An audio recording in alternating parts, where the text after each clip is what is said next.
ये वाला जो पार्ट है इस पॉडकास्ट सीरीज का आखिरी दोहा है। दोहा कुछ इस तरह से है। जाति न पूछो साधु की, पूछ लीजिए ज्ञान। जाति न पूछो साधु की, पूछ लीजिए ज्ञान। मोल करो तलवार का, पड़ा रहन दो म्यान। कबीरा पड़ा रहन दो म्यान। अनलाइक जो प्रीवियस दोहे हैं जिन पे मैंने टिप्पणी की है, वो मेजोरिटी ऑफ देम जो है वो मेनली स्पिरिचुअलिज्म के ऊपर है, उनकी अपनी ईश्वर के प्रति कहे गए दोहे हैं। कुछ हिस्से हैं जो कबीर ने समाज पे टिप्पणी की है। तो ये जो वाला जो दोहा है ना, ये समाज पे की गई टिप्पणी है एक। अब कबीर तो देखो लगभग 500-600 साल पहले हुए, जबकि देखो जात पात की जो कहानियां हैं वो तो आपको रामायण में महाभारत से आपको चलती चली आ रही हैं। कई हजार साल पहले से जात पात वाले, ये क्षत्रिय होता है, ये ब्राह्मण होता है, ये सब चलता चला आ रहा है ना। हर समाज की व्यवस्था जो होती है, ये शुरुआत तो हमेशा अच्छी भावना से होती है। बाद में जब यही अच्छी भावना से किया हुआ काम कोई रिचुअल बन जाता तो वो कुरीति बन जाता। मतलब आपको सैकड़ों किस्म के एग्जाम्पल ऐसे दिख जाएंगे कि जिसकी भावना अच्छी रही होगी जब वो बनाया नियम, लेकिन ग्रेजुअली धीरे धीरे धीरे वो भावना तो चली गई, लेकिन वो रिचुअल रह गया। अब लोग कर रहे हैं तो पूछो क्यों कर रहे हैं? बस क्योंकि कहा जाता है कर रहे हैं, और वो कुरीति बन जाती है। मतलब लोगों को उससे कष्ट होता है। अब let us try to understand कि जब जात पात की व्यवस्था बनाई गई होगी तब क्या भावना रही होगी। कह तो दिया कि किसी भावना, अच्छी भावना से शुरू हुआ होगा, लेकिन वो भावना रही क्या होगी। अब मैंने ना बहुत साल पहले ओशो के एक प्रवचन में इस भावना के बारे में उनका लॉजिक और उनका पॉइंट ऑफ व्यू सुना था, और मुझे तो बहुत अपील किया। Let me share with you the same. सबको पता है हिंदू समाज ने मोटे मोटे तौर के ऊपर 4 वर्गों में बांट दिया है। कौन कौन से 4 वर्ग हैं? ब्राह्मण, क्षत्रिय, वैश्य और शूद्र।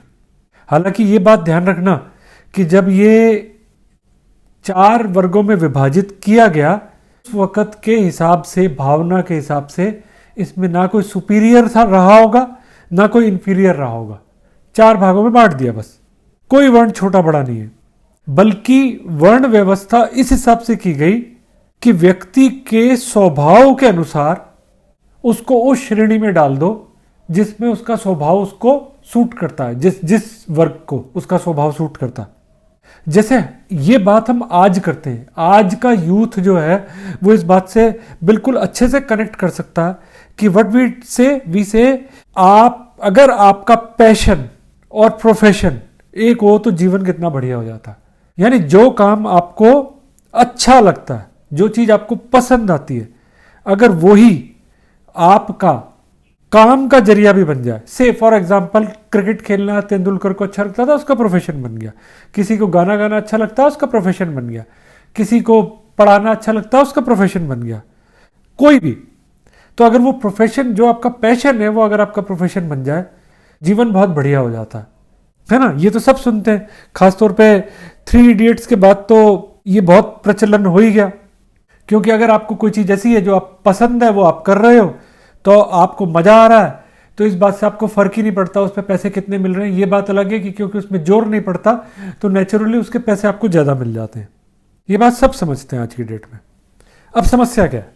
समस्या ये है कि अगर आज के यूथ से ही, आपसे ही, अगर मैं आपसे पूछूं कि आप मुझे जरा बताओ कि आपका पैशन है क्या, घबराना मत। बड़े बड़ों को चक्कर आ जाता कि वो हॉबी को पैशन समझ लेते हैं, लेकिन ट्रू मायनों में पैशन क्या चीज है ये आसानी से मेजोरिटी ऑफ लोगों को बिल्कुल कंफ्यूजन होता, पता ही नहीं होता, क्लियरली नहीं पता होता। इसके ऊपर भी मैंने एक पॉडकास्ट किया हुआ, आप जाके मेरे चैनल के ऊपर चाहो तो देख सकते हो। और मैं ये बोल रहा हूं कि अपना खुद के स्वभाव से हम परिचित नहीं है। उस टाइम में भी दिक्कत यही थी, मतलब समझो हजारों साल पहले भी यही दिक्कत रही होगी। तो जो उस टाइम के जो सियाने और पहुंचे हुए जो लोग थे, जो इनका काम समाज को व्यवस्थित करना था, उन्होंने क्या किया?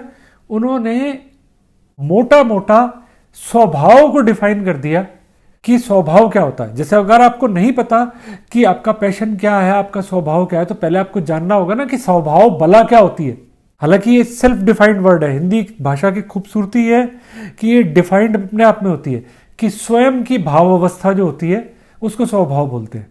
यानी आपके जो इमोशंस है ना वो डिफाइन करते हैं कि आपका बेसिक स्वभाव क्या है। और इमोशंस कौन से हैं, इसके ऊपर बहुत लंबी पॉडकास्ट की एक सीरीज मैंने की हुई है, आप जाके देख लेना। लेकिन मोटा मोटी जो है वो उसमें आप ये समझ लो कि जो इमोशंस हैं वो आपके स्वभाव को, जो आपके इमोशंस डोमिनेटिंग इमोशंस हैं वो आपके स्वभाव को डिफाइन करते हैं। और उस समय के लोगों ने उसके अनुसार लोगों को उस कैटेगरी में डाल दिया। जैसे देखो, अगर समाज व्यवस्था करनी है, एक तो ऐसा वर्ग चाहिए ना जो समाज में जो एक व्यवस्था मेंटेन कर सके, है ना। जो काम आज सरकार करती है कि मान लो कहते हम खूब गालियां देते हैं, लेकिन सरकार या सरकारी व्यवस्था ना हो तो समाज में कितनी कियोस हो जाएगी, है ना। तो कोई तो है जो उसको व्यवस्थित करके चल रहा है ना, तो कोई एक कैटेगरी ऐसी चाहिए जो उसको व्यवस्थित करके चले।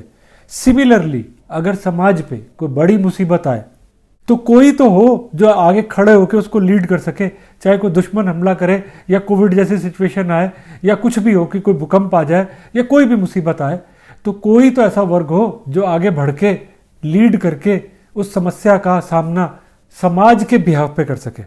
अब ऐसे लोगों में खूबी क्या होनी चाहिए जो इस वर्ग में आए? ऐसे लोगों में खूबी होनी चाहिए कि एक खूबी जो सबसे बड़ी खूबी है, जो भाव अवस्था है, वो ये कि वो निडर होने चाहिए। निडर, एकदम निडर, किसी भी स्थिति में घबराए ना। लीडर तो वही अच्छा होता है ना जो किसी स्थिति में घबराए ना, उसकी जो मानसिक स्थिति है वो शांत रहे, परफेक्ट एकदम। चाहे मौत भी सामने लाके खड़ी कर दो ना, बिल्कुल मौत की आंखों में भी उसके जो है निडरता नहीं जानी चाहिए। ये स्वभाव का हिस्सा जिस व्यक्ति में। सिमिलरली उसी व्यक्ति में साइमल्टेनियसली अगर जो कंपैशन का भाव है, कंपैशन यानी संवेदनशील या दया का भाव, जो बेसिकली दूसरों के प्रति उसके मन में करुणा लाता है। करुणा करेक्ट वर्ड है इसके लिए, कि करुणा उत्पन्न होती है कि किसी का कष्ट देखता है तो उसकी इच्छा अपने आप होती है कि जाके उसकी मदद करे। यानी सेवा का भाव हो जिसके अंदर, निस्वार्थ सेवा का भाव, उसके बदले में उसने कोई इनकम नहीं कमानी। जिस भी किस्म के लोगों का ऐसा भाव है, उनको उस समय के समाज के लोगों ने डाल दिया क्षत्रिय के अंदर। अब इसको कंपैरिजन करोगे ना, तो नेता आज के डेट में कहते को तो नेता हमारे आते हैं, सेवा का भाव है कि हम जनता के सेवक हैं, लेकिन वो सेवक सिर्फ जब वोट मांगने आते हैं तभी होते हैं। द मोमेंट आपने उनको वोट दे दिया तो वो आपके मालिक बन जाते हैं। ऐसा सेवक नहीं, निस्वार्थ भाव से सेवा करने वाला। तो जो निडर है और जो कंपैशनेट है, करुणा से भरा हुआ, सेवा का भाव भरा हुआ, वो हुआ क्षत्रिय। यानी अगर आज आप अपने आप को देखो, अगर आपके अंदर ये चीजें हैं तो आप एडमिनिस्ट्रेटिव सर्विसेज या कंपनीज को लीड करने वाला जो प्राइवेट कंपनीज हैं, या नेता बनने वाला, ये आपका प्रोफेशन है।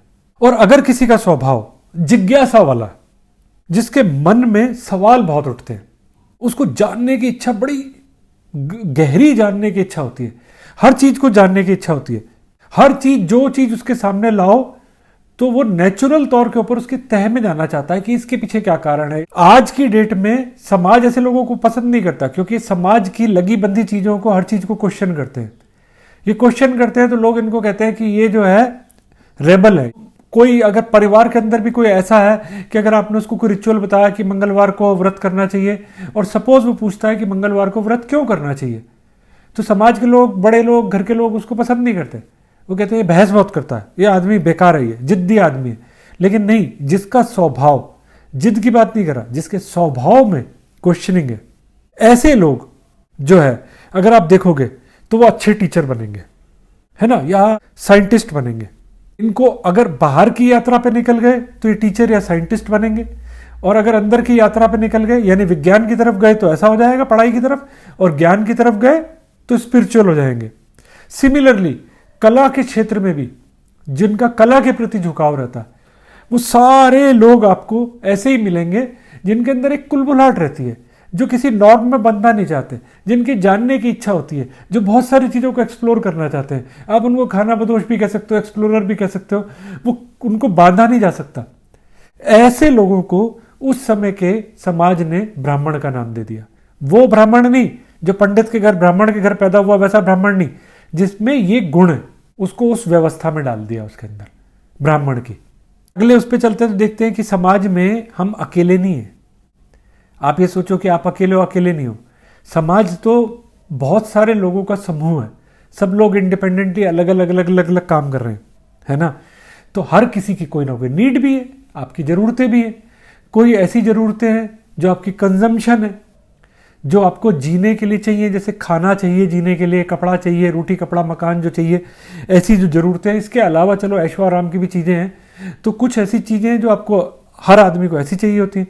कुछ है सर्विसेज, कोई आपको पढ़ाने वाला चाहिए, कोई आपको घर में बिजली पहुंचा के दे रहा है, कोई कानून व्यवस्था मेंटेन कर रहा है, कोई आपके लिए सड़क बना रहा है। तो कुल मिला के हर आदमी कहने को इंडिपेंडेंट है, लेकिन वो बेसिकली इंटरडिपेंडेंट है समाज के और बहुत सारे लोगों पे, या डिपेंडेंट है समाज के और बहुत सारे लोगों से, उनकी ज़रूरतें होती हैं। अब जब ये किसी की ज़रूरत है तो कोई उसको प्रोड्यूस करेगा, जो प्रोड्यूस करेगा से जिसकी ज़रूरत है, ये पहुंचाना समाज को व्यवस्थित करने का एक बहुत अभिन्न और इम्पॉर्टेंट अंग है। कि कोई प्रोड्यूस कर रहा है, कहीं तक पहुंचाई जा रही है, इसके बिना कैसे चलेगा। इतने अनगिनत लोग हैं, इतनी अनगिनत डिमांड है, उसको सबको डिमांड और सप्लाई को मैच करने के लिए कोई एक व्यवस्था चाहिए। उस व्यवस्था को वैश्य वर्ग का नाम दिया गया, यानी व्यापारी जो होता, या जो भी बड़ी कंपनीज काम कर रही हैं, या उन व्यापारियों को लेके काम करने वाले जो लोग, या सर्विसेज देने वाले, कोई आर्किटेक्ट है, कोई इंजीनियर है, कोई ये जो भी है। और उसका स्वभाव क्या होता है बेसिकली? उसका स्वभाव होता है लोभ का, है ना।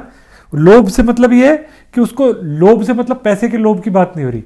अगर आपका स्वभाव ऐसा है कि आपके अंदर जो है ना प्यास रहती है, जो कुछ है आपके पास वो आपको लगता है कम है, ये तो और ज़्यादा होना चाहिए, और चाहिए और चाहिए और चाहिए, और आ जाए तो और चाहिए, तो आप ये समझ जाओ कि आप में लोभ का भाव है।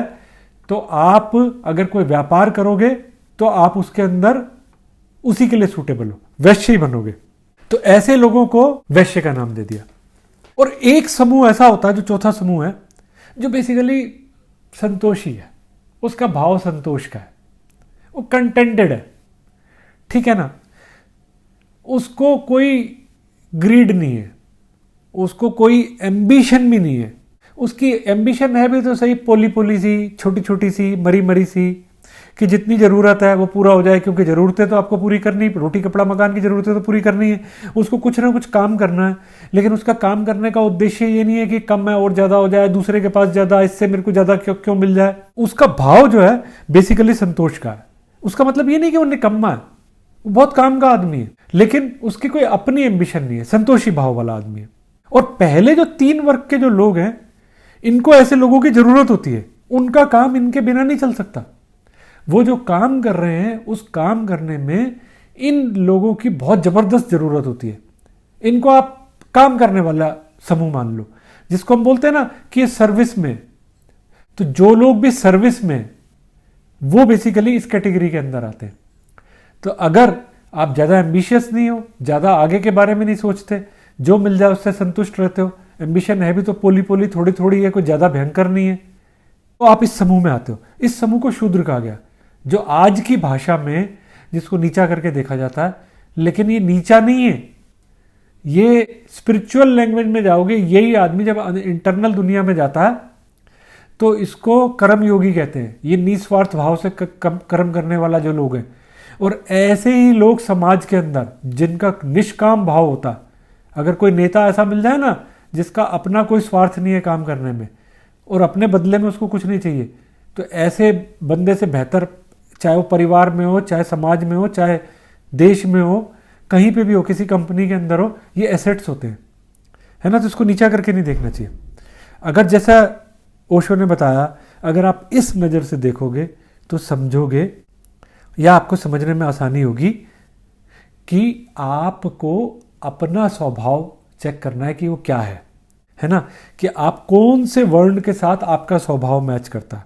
लेकिन ऑब्वियसली भाव को छोड़ समाज की वर्ण व्यवस्था ग्रेजुअली बेकार होते होते आपके जन्म के साथ जोड़ दी गई, कि जिस वर्ग में आपका जन्म हुआ है उस वर्ग का आपको श्रेणी दे दी। तब है क्या? ब्राह्मण का बेटे को ब्राह्मण बना दिया, चाहे उसका स्वभाव वैश्य वाला। शूद्र के बेटे को शूद्र बना दिया, चाहे उसका स्वभाव हो क्षत्रिय वाला। सिमिलरली अलग अलग स्वभाव के लोग अलग अलग काम कर रहे हैं, तो नेचुरली दुनिया स्ट्रगल कर रही है। सारी दुनिया में लोग पैदाइश से नीचे जाते तक थक जाते हैं, मर जाते हैं काम करते करते, और उनको उनके मतलब का काम नहीं मिलता, क्योंकि वो कैटेगराइज सही कैटेगरी के अंदर नहीं गए होते। तो कबीर उसी की बात कर रहे हैं कि जब बोलते हैं ना, जाति ना पूछो किसी की, उसके स्वभाव के हिसाब से, उसके ज्ञान के हिसाब से उसको उस कैटेगरी के अंदर डालो। उसके जन्म से जाति के हिसाब से उसको किसी कैटेगरी के अंदर मत डालो। अब जो आखिरी लाइन है कि उस चीज का मोल क्या, ऐसी तलवार का जो मयान में ही पड़ी रह जाए। तो सेम वे कि हर आदमी अपने स्वभाव में कुछ पोटेंशियल, कुछ खूबियां लेके आता है।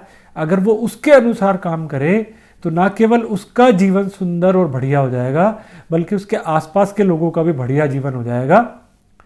और अगर वो अपने पोटेंशियल को, यानी तलवार को इस्तेमाल नहीं करता, यानी अपने स्वभाव के हिसाब से काम नहीं करता, तो वो उस तरह है एक महंगी सी तलवार, जैसे एक मयान में पड़ी है और यूजलेस है, उसका कोई काम नहीं आ रहा। अब मैं जैसे अपने बारे में बताऊं, मेरे पिता रेलवे में काम करते थे, नौकरी करते थे, उस हिसाब से वो शूद्र हुए। तो मैं एक शूद्र परिवार में पैदा हुआ, तो जन्म से मैं शूद्र हुआ। मैं व्यापार करता हूं, तो उस कर्म के हिसाब से मैं वैश्य हुआ। लेकिन बेसिक स्वभाव के तौर पे मुझे ये जो पढ़ाना है, ये आप इसी से देखते हो कि जो मैं वीडियोस डालता हूं, क्योंकि मुझे ये ज्ञान की खोज करना, ज्ञान के डीप जाना और इसको दूसरे लोगों के साथ शेयर करना मुझे अच्छा लगता है। मतलब एक टीचर वाला जो स्वभाव है, उस हिसाब से मैं ब्राह्मण हुआ। अब मुझे तो पता है कि मैं क्या हूं, है ना। तो कोई चीज़ मैं पैसा कमाने के लिए कर रहा हूं और कोई चीज़ मैं अपने मन की तृप्ति के लिए, खुशी के लिए कर रहा हूं। और मैं अभी उम्र के उस दौर के, जवानी के दौर में नहीं हूं कि मुझे शुरू में पता होता तो मैं ये सिर्फ टीचिंग वाला ही काम करता जीवन के अंदर, क्योंकि वो मेरा स्वभाव है। अब जिस दौर में हूं, उस दौर के अंदर मेरे लिए ये एक शौक कह लो, हॉबी कह लो, ये मैं इसको पूरा कर रहा हूं।